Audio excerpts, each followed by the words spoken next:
네, 안녕하세요. 지난번 MG 버카 20주년 제타건담에 대해서 말씀을 드리면서 수성의 마녀에 대해서도 말씀을 좀 드리겠다고 했는데 뭐 그때 어지간히는 일단 약간 말씀을 드린 부분이 있거든요. 그렇긴 한데 뭐 여기서 이제 다시 한번 이제 좀 더 요 부분만 말씀을 드리는 영상을 찍으려고 합니다. 길이 이번 영상은 정말 한 5분 10분 일 것 같은 느낌인데 라고 한다면 15분 20분이 될지 모르겠습니다만 그렇게 길지는 않을 것 같아요. 그리고 다음에 MGSD도 뭐 그렇게 길진 않을 것 같습니다. 두 번은 상당히 좀 짧은 영상이 될 것 같고요. 지금 작업간에 도료를 뿌려놓고 마르길 기다리면서 앞으로는 좀 세팅을 좀 해놓고 조금 틈이 날 때 조금씩 찍어서 이제 틈틈이 올리는 방식으로 할까라는 생각도 하고 있습니다. 제가 거의 하루 종일 이제 약간은 고립된 생활을 하다 보니까 입을 열어서 누군가하고 말을 할 기회조차 없거든요. 제가 앓고 있는 병이 그렇게 좋은 게 아니라고 해서 시작한 영상이기도 해가지고요. 일단은 건담 에어리얼에 대해서입니다. 수성의 마녀 전체 작품 전체에 대해서 언급을 하자면 아직까지는 뭐 그냥 소프트하게 그냥 평범하게 볼 수 있는 애니메이션 수준으로 진행되고 있다고 생각해요. 일단은 뭐 감독인 분이 그렇게 막 아직까지 감독으로서의 필모그래피가 그렇게 많은 분은 아니고요. 그런데 여태까지 맡았던 연출력은 어느 정도 충분히 인정받은 사람이고 감독을 맡은 다음에도 그렇게 욕심을 내는 편은 아니다라는 게 좀 드러난 분입니다. 예컨대 굉장히 옛날 원작인 스프리건이라는 걸 넷플릭스로 이제 애니메이션화를 했는데 작업 그걸 감독을 맡으면서 사실 뭐 그렇게 무리를 둔 각색도 하지 않았지만 너무 지나치게 막 오바스럽게 액션씬을 꾸미거나 그러지도 않았고요. 그렇다고 해서 매력이 없는 전투씬을 보여주냐 그러면 또 그것도 아니거든요. 물론 뭐 또 몇 화 정도의 퀄리티가 극도로 떨어지는 부분은 있었는데 그거는 사실 일본 애니메이션 제작 시스템이 갖고 있는 문제이긴 하기 때문에 감독의 역량이 그러면 어떠냐 그러면 그 떨어진 부분에 작화 붕괴가 많았던 화의 퀄리티가 그래도 그냥 일본 TV 애니메이션의 평타 이상 정도에 준하는 수준까지는 나왔어요. 그렇기 때문에 상당히 컨트롤 능력은 좀 있는 분이라는 생각이 좀 들었습니다. 지난번에 제타 건담에 대해서 말씀드릴 때 언뜻 말씀드린 요소가 있었는데 이제 비평이나 이런 거에 대해서 소위 아는 만큼 보인다 이기 때문에 좀 더 이제 그거를 어떤 즐기는 향유하는 엔드 유저에게 분들에게 비평가들은 그 아는 만큼 보인다의 아는 만큼을 좀 더 늘려드리기 위한 가이드 안내인의 역할을 하는 것이거든요. 그러니까 니네들은 이걸 모르기 때문에 이거의 가치를 모르는 거야 라고 그 가치를 주입하는 게 아니라 그 가치를 느낄 수 있는 길을 제시를 해서 그 가치에 변동을 주실 수 있다면 변동을 좀 느껴보라는 거죠. 당신이 이 작품에 대해서 느끼고 있는 가치가 사실은 50이면 어떤 좋은 평론을 읽었다면 사실 난 이 작품의 가치가 50밖에 안 된다고 생각했는데 한 60으로 볼 수 있을 것 같은 때가 되면 이제 굉장히 그 평론은 역할을 다한 거라고 할 수 있어요. 뭐 심지어 평론의 역할이 굉장히 뛰어난 경우에는 원래 작품을 봤을 때 50밖에 모르던 거를 50밖에 가치가 없다고 생각한 게 100이 되는 경우도 있거든요. 근데 단지 그게 평론이라는 게 어떤 가치나 모르는 사실만 얘기하는 건 아니고 예를 들면 그냥 검색해보면 조금 나오는 종류의 얘기더라도 그건 내가 능동적으로 검색을 해서 알아보는 거니까 어떤 사람의 평론을 쭉 보고 있음으로 인해서 자기가 어떤 것을 바라보는 그 시야가 막 늘어난다, 넓어졌다고 하면 그 평론은 상당히 훌륭한 평론이라고 할 수가 있어요. 그렇기 때문에 저도 영상을 찍을 때 말씀드리는 내용에서 가급적이면 이제 그런 쪽이 될 수 있기를 바라고 저도 이거를 하고 있는 거고요. 근데 이 아는 만큼 보인다라는 말이 사실 아는 것밖에 안 보인다가 되면 되게 곤란하거든요. 예를 들어서 우리가 그 어떤 영화를 봤을 때 자기가 되게 인상적으로 봤던 부분이 있는데 그거랑 조금이라도 유사한 씬이 나오면은 이거 그거 오마주네, 내지는 이거 그거 패러디인가, 아니면 그거 베낀 건가 라고까지 얘기하는 경우가 있어요. 이거 어디서 많이 본 것 같은데, 이거 그거 따라했네, 뭐 이런 식으로 하게 되는 게 있거든요. 근데 그게 작가가 예를 들면 예전에 에반게리온 TV판처럼 많은 TV 애니메이션, 로봇 애니메이션들의 오마주라고 스스로 공언한 부분이 아니라면 사실은 평론 레벨에서 그런 부분을 또 발췌를 하려면 상당히 근거가 확실해야 되는 거죠. 그런 거는 이제 근거도 확실하고 또 요 부분만이 전부가 아니다라는 것도 명확하게 이제 얘기를 하는 거니까 평론이라고 할 수가 있는데, 더러 우리가 별로 그렇게 진지하게 바라보지 않고 그냥 팝콘 무비나 이런 것처럼 그냥 자기가 킬링 타임용으로 뭔가를 즐길 때는 그렇게 치부해 버리는 경우도 상당히 많이 있습니다. 이건 뭐 그거네, 이건 뭐 예를 들면 이번 수성의 마녀가 학원물의 성향을 띠기 때문에 이 작품의 각본가나 감독이 예전에 맡았던 작품들 중에 학원물의 성향을 띠는 것들을 이미 본 사람, 아는 사람이 이거 이런 학원물 아니야, 이거 이렇게 전개되고 이렇게 전개될 거 뻔한데 뭐 혹은 그걸 또 아예 또 재탕하는 거네, 이렇게 얘기하는 게 이제 아는 것밖에 안 보인다라고 할 수가 있는데, 아는 만큼 보인다가 잘못되는 경우인 거죠. 그러니까 저 같은 경우도 지난번에 제타 건담 영상에서 스스로 늘 주의하고 있는 게 뭐냐면, 원래의 제타 건담 디자인과 이후에 카토키 하지메 씨가 만들어 나간 제타 건담의 디자인의 차이와 그게 이후에 제타 건담 디자인에 어떤 영향을 미쳤는지를 제가 어느 정도 알고는 있지만, 그것만이 전부라고 보면 안 되고 그것만으로 뭔가를 판단하면 안 되거든요. 거기에만 너무 빠져들지 않도록 조심해야 되는 거죠. 그러니까 얘기를 할 때 내가 아는 요 포인트만이 가치를 지니고 있다가 아니라 요 포인트도 가치가 좀 있다, 이렇게 얘기하려는 태도가 평론이나 비평이나 이런 리뷰 같은 것에서 중요한 점이라고 할 수 있습니다.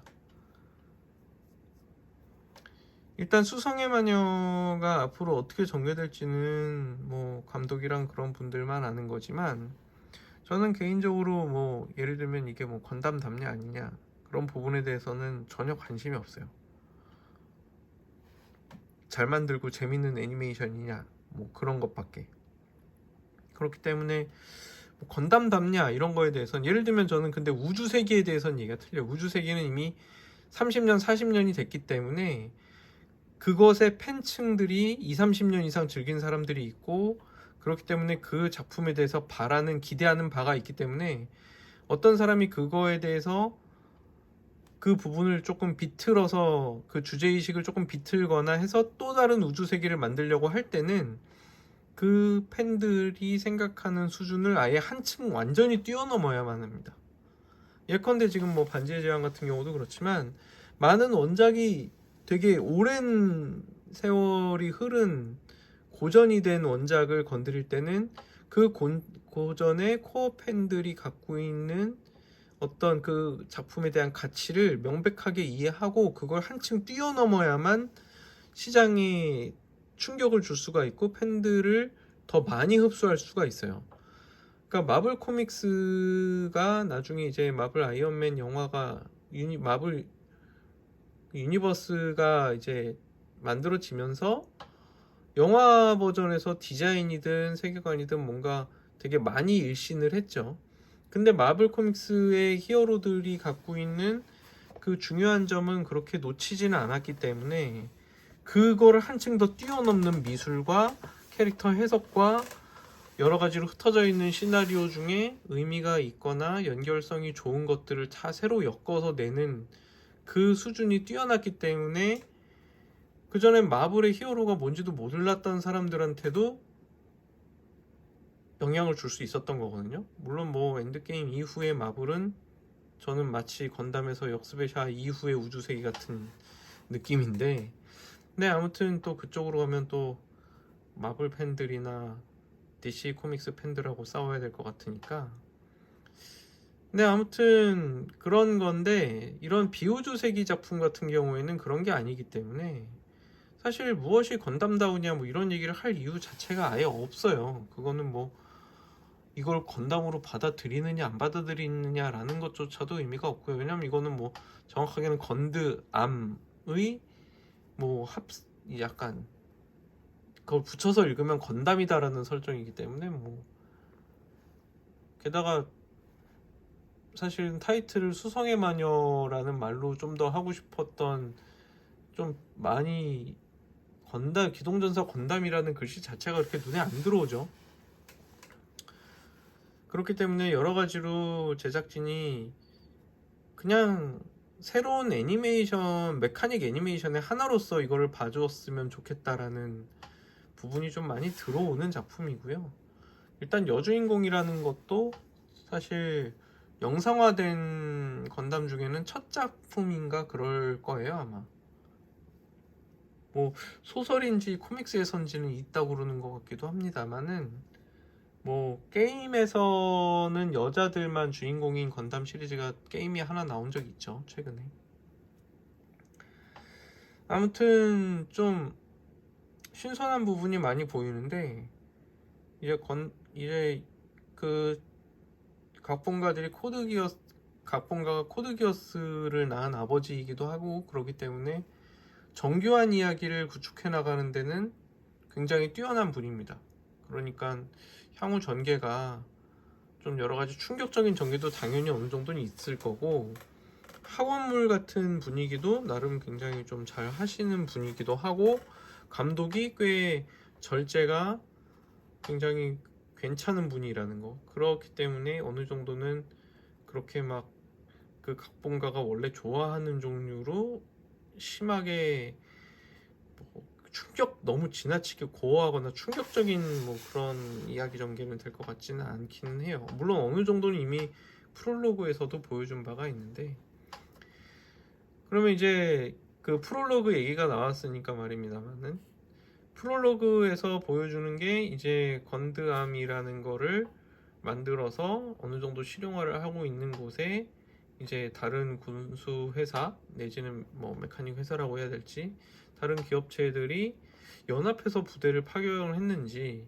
정확하게는 알 수는 없어도 제가 기억을 못 하거든요. 근데 아무튼 그래서 주인공의 가족 중에 아버지도 결국에는 죽게 되고 이제 어머니하고 딸만 탈출을 하게 되죠, 프롤로그에서.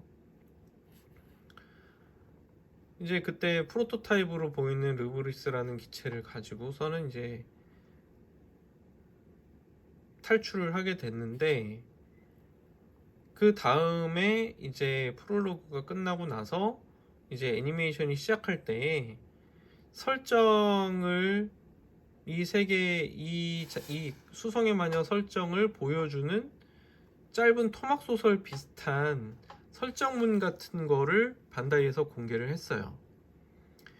문제는 그거를 알고 나서 이 작품을 보는 것과 모르면서 보는 것에 커다란 관점 차이가 발생하거든요. 그래서 이 수성의 마녀에 관심이 있는 분들은 가급적이면 그 짧은 토막 소설을 한번 보고 이 작품을 보셨으면 해요. 왜 그러냐면 우리가 흔히 기대가 되는 작품 내지는 재미있는 작품이라는 거는 그 다음이나 앞을 계속 생각하고 싶고 예상하고 싶고 이렇게 되기 마련이에요. 별로인 작품은 사실은 뭐 이 부분이 별로고 이 부분이 별로고 이런 얘기만 하기 바쁘지만, 그것보다는 흥미를 돋구는 작품 같은 경우에는 향후 전개에 대한 궁금증,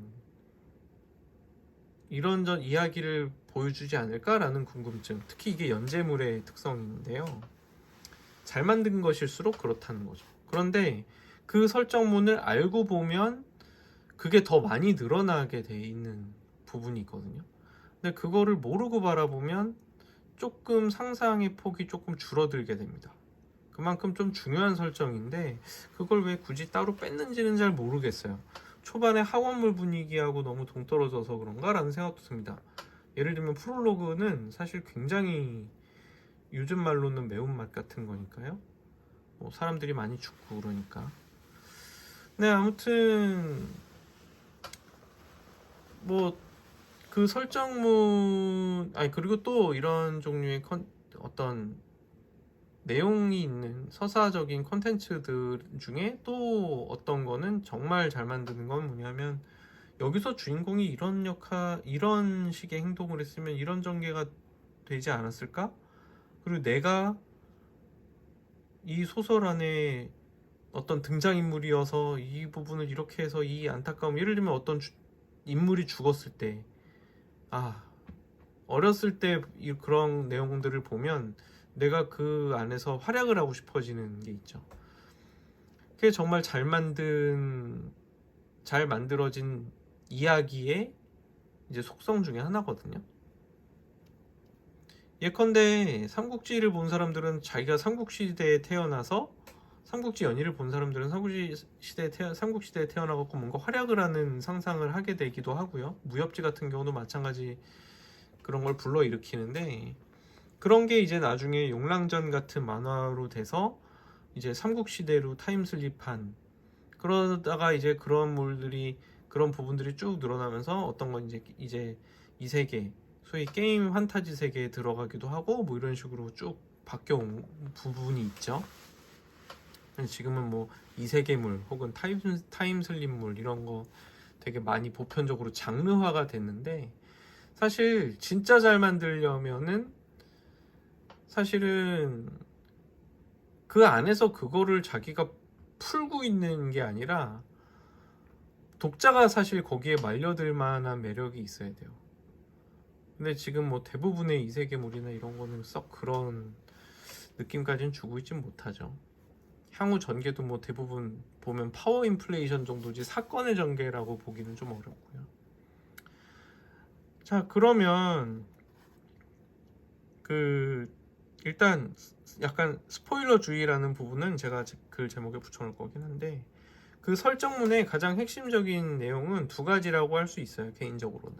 하나는 그 주인공인 슬레타의 어머니가 복수기가 되었다는 것. 물론 뭐 남편 잃었지, 뭐 가족 동료 다 잃었지, 그 이후에 자기는 이제 신체도 온전하지가 않지, 뭐 그러면은 복수기가 될 만도 해요.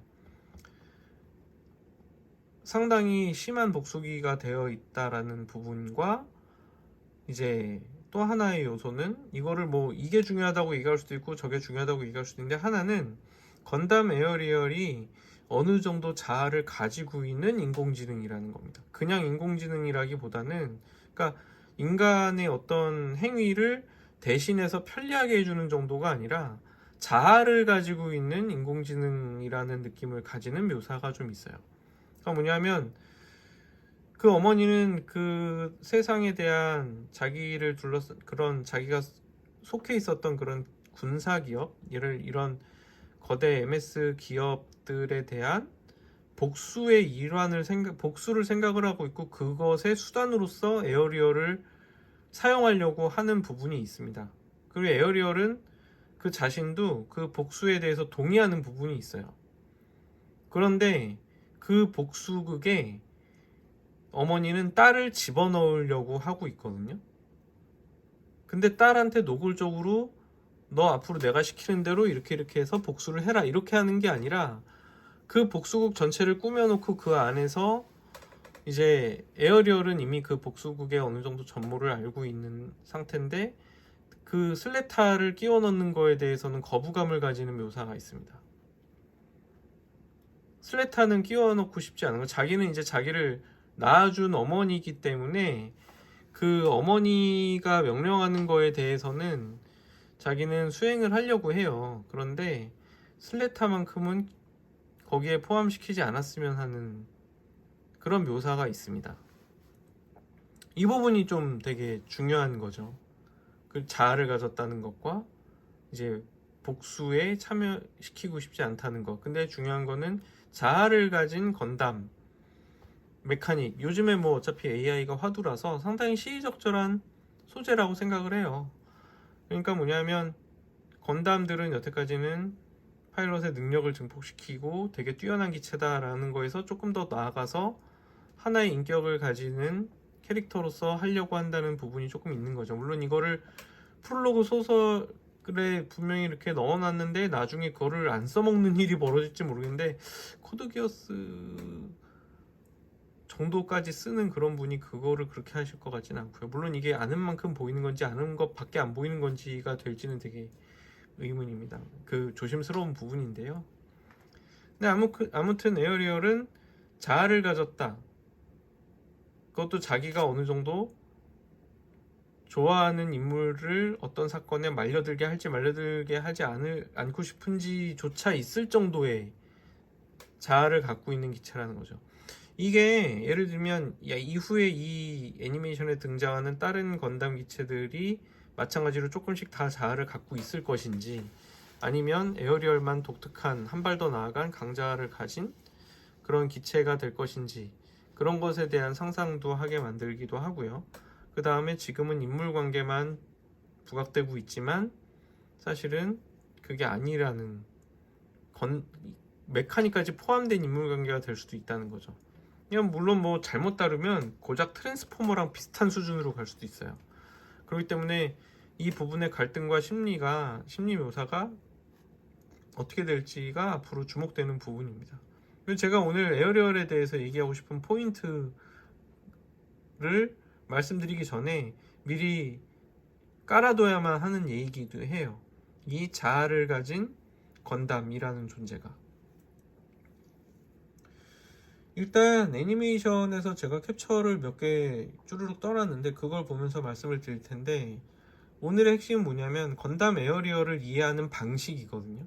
얼마 전에 뭐 그 전 영상에 제가 제타, 뭐 그 전에 뭐 다른 키트를 얘기할 때 그 기체의 어떤 뭐 여러 가지 개성이라던가 어떤 부분이 뭐 이런 부분을 이렇게 해석한다거나 이런 얘기를 하는 것처럼, 예를 들면 앞으로 제가 건담 에어리얼이라는 모형을 제가 만약에 모형 제작자로서 작업을 한다면 건담 에어리얼은 어떻게 해석해야 좋을까?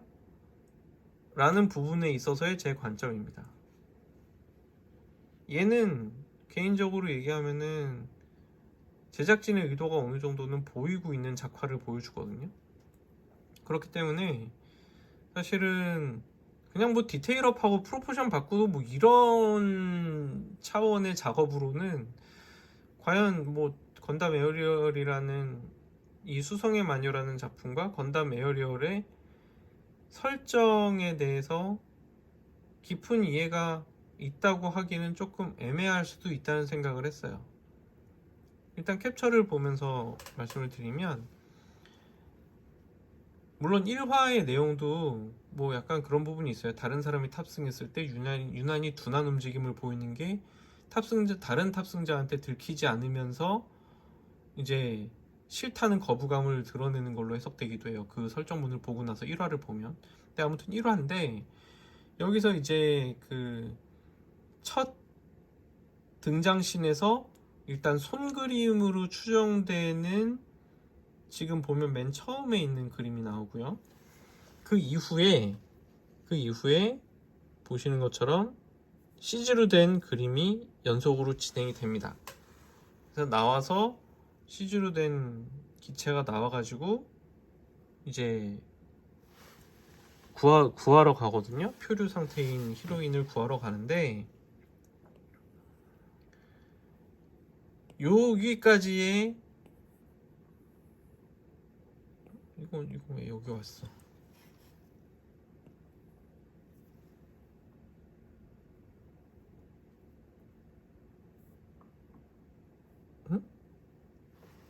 이 그림이 여기 있지 않았을 텐데 아까는. 이제 보시면 처음 그림에서 제일 주목할 만한 부분은 눈이에요. 이게 CG 그림하고 손 그림하고 극단적인 차이지만 사실은 손 그림이라고 해서 무조건 이렇게 절대로 그리지 않습니다. 메카닉이기 때문에. 다른데 선 떨어지는 거 보시면 사실 손 그림도 절대로 각이나 이런 걸 무시하거나 그런 게 아니거든요.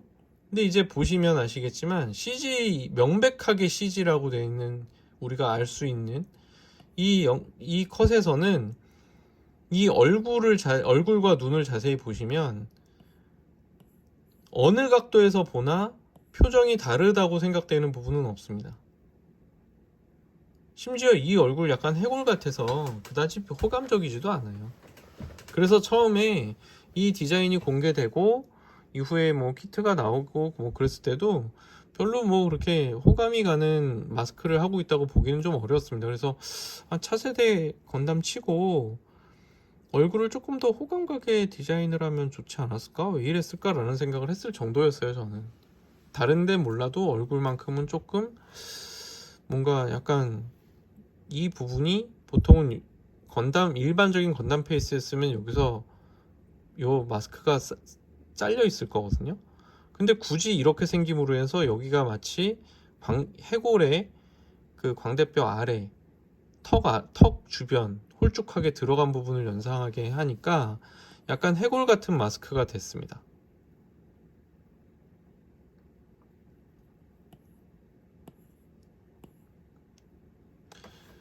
근데 재미있는 부분이 왜 눈이냐면 보세요. 눈이기도 하고 눈 이미 뭐 둥글둥글하죠. 되게 귀엽죠. 여기서 인상이 느껴지는 거예요. 그러니까 이게 마치 그 AI를 가진 자아를 가진 건담이다라는 생각이 없이 바라보면 왜 이렇게 둥글둥글하게 그렸지? 라는 의문, 뭐 그냥 혹은 그냥 지나칠 수도 있는 그런 부분인데, 자아를 갖고 있다라고 생각하고 보면 이 손그림을 그린 작화진의 의도가 있는 게 아닐까라는 생각이 드는 부분이 있습니다. 여기서부터 CG는 사실 각진 그대로를 계속 유지하고 있거든요. 왜 이래 또. 게다가 이 말씀드린 것처럼 이 마스크가 약간 T자로 되면서 약간 해골처럼 연상시키는 부위도 사실 계속해서 같습니다. 왜냐면 CG로 만들었으니까 뭐 각도를 비틀든 말든 그게 뭐 왜곡될 일이 별로 없는 거죠. 근데 여기 보시면 이 부분 폭이 완전히 측면이라서 라고 하기에는 애매할 정도로 여기가 좁죠. 해골처럼 보일 수 있는 부분이 상당히 적고, 이 부분이 사실 예컨대 보시면 약간 정면, 약간 측면에서 보길 때의 이 부분의 턱 끝의 폭이 이 정도라면 완전 측면에서 봤을 땐 턱 폭이 훨씬 줄어들어야 되는 게 맞죠. 입체로 봤을 때. 근데 완전 측면인데도 이 아랫변이 상당히 깁니다. 이 흰 마스크 부분의 아랫변이 상당히 폭이 넓어요. 이러면 정면에서 봤을 땐 굉장히 옆으로 넓어야 되거든요. 이 그림은 이 밑에 CG들 얼굴, 이 CG 3장의 얼굴들에 비해서 명백하게 호감형으로 그려져 있어요. 눈도 땡글땡글하고 심지어 반사광이 굳이 여기 있어요. 그러니까 초록색이고 동글동글한 눈이고 심지어 촉촉하니까 되게 귀엽게 생긴 얼굴입니다. 심지어 SD라고 해도 믿을 판이에요, 이 얼굴은. 그러니까 무슨 얘기냐면 자아를 가진 건담이다라는 것 때문에 그런 건지 모르겠지만 눈 표정에 굉장히 신경을 쓴 작화들을 보여주기 시작한 건데, 물론 이건 마지막 부분이거든요. 이건 마지막 부분에 나오는 거고 이 부분 작화에 대해서는 또 할 말도 있는데, 보시면은 이게 넘어졌을 때 이게 미오리네가 타고 있었을 때인가? 하여튼 이때는 또 눈이 되게 각지게 그렸잖아요. 근데 이때도 이제 슬레타가 첫 기동을 시작한 이후에 눈이 좀 각이 져 있습니다. 이 부분 창 밑에 눈이 동그랗죠? 근데 창 때문에 어찌됐든 칼론을 뜨고 있는 것처럼 묘사가 됐거든요. 이 부분도 되게 귀염귀염하게 그려져 있어요. 확대가 안 되구나. 1화를 다시 보시면 아시게 될 텐데 이거 되게 동글동글하게 그렸죠. 심지어 전체적으로 땡그랗게 그려놨습니다. 정말 이쪽 보면 뭐 말할 것도 없고요. 말씀드린 것처럼 요 폭이 굉장히 좁아지면서 해골 마스크라는 인상이 굉장히 줄어들었는데 사실 요렇게 출격 전에는 요런 얼굴이었어요. 이 전투, 구엘과의 싸움 전투 직전에 출격할 땐 요런 얼굴이었거든요. 눈도 완전히 각져 있고 턱도 이 부분이 이렇게 넓게 그려져 있어갖고 좀 더 해골 같은 얼굴이고요. 근데 전투할 때는 이렇게 조금 뭐랄까 나 슬레타 탑승해서 기분 좋아 열심히 싸워야지 막 이런 느낌도 들고요. 눈도 여기 각을 보시면 원래 설정상의 눈 모양은 아예 염두를 안 두고 있어요. 이 작화를 하시는 분이. 이거는 그냥 명백하게 그냥 호감 가지라고 만든 그림이거든요. 그 다음에 이 총 쏠 때 얼굴도 마찬가지고요. 말씀드린 해골처럼 보이게 되는 부분이 굉장히 좁고 작게 묘사가 되죠. 이거 말씀드린 것처럼 넘어졌을 때 이거 미호가 타고 넘어졌는 이후였는지 그 다음에 이게 그 구엘이 탄 기체 같은 경우도 눈은 그냥 무기질적이잖아요. 얘는 변한 적이 없어요. 근데 에어리얼은 이렇게 묘하게 사각형이기도 했다가 육각형이기도 했다가 심지어는 아예 타원이기도 했다가 그냥 그 씬에서 가장 매력적인 얼굴 표정을 만들기 위해서 그냥 막 닥치는 대로 설정이고 뭐고 필요 없고 그림을 예쁘게 만들어서 넣고 있습니다.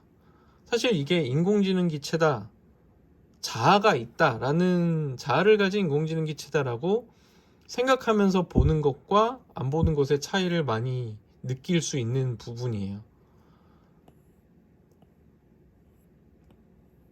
그래서 마지막 씬에서는 굉장히 정성을 들인 또 그림이 나오는데 여기는 쓴 이제 작화 오류가 있죠.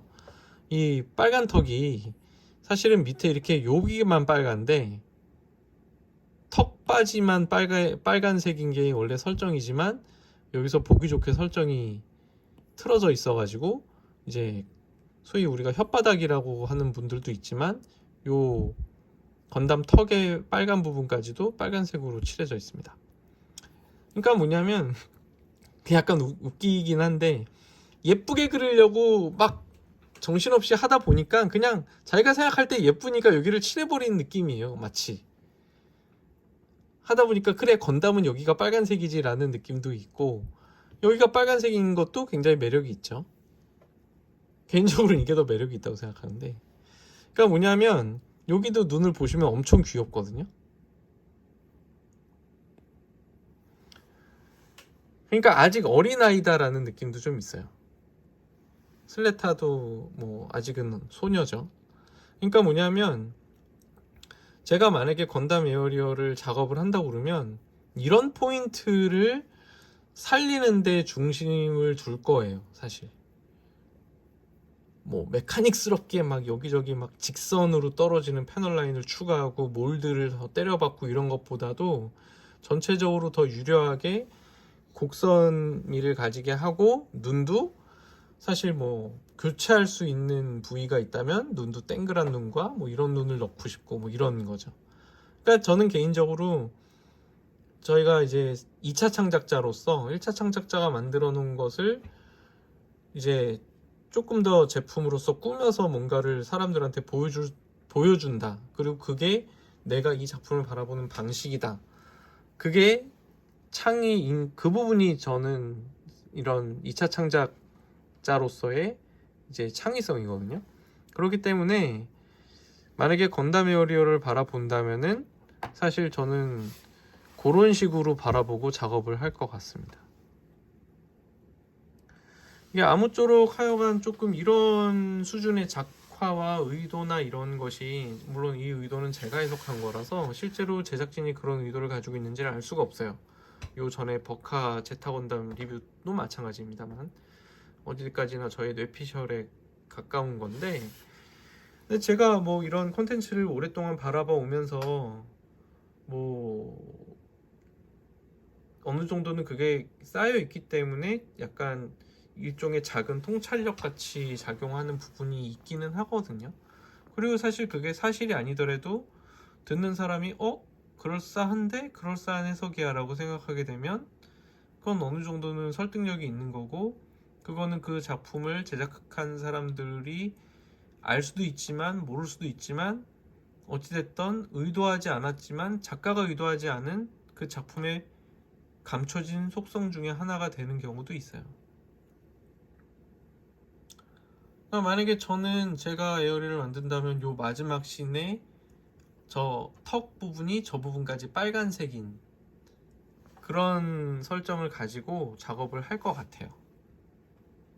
요 컷을 대표 이미지로 넣고 요렇게 동그랗게 만든 눈알로 제작을 하고, 이제 뭐 오늘 거는 말씀을 다 드렸습니다. 오늘도 뭐 생각보단 길어졌습니다만, 아무튼 뭐 제가 말씀드리는 부분이 건담 에어리얼이라는 키트와 애니메이션을 즐기는 데 있어서 뭐 조금 재밌는 요소가 되기를 바랍니다. 물론 저 자신도 틀어놓고 보고는 있습니다만, 향후 너무 이렇게 너무 무거운 주제의식으로 흐르지 말고 약간 지금처럼 조금 소프트한 부분과 복선이 좀 잘 깔려서 진행됐으면 좋겠네요. 이상입니다. 다음에는 MGSD로 말씀드릴 영상을 찍어보도록 하겠습니다.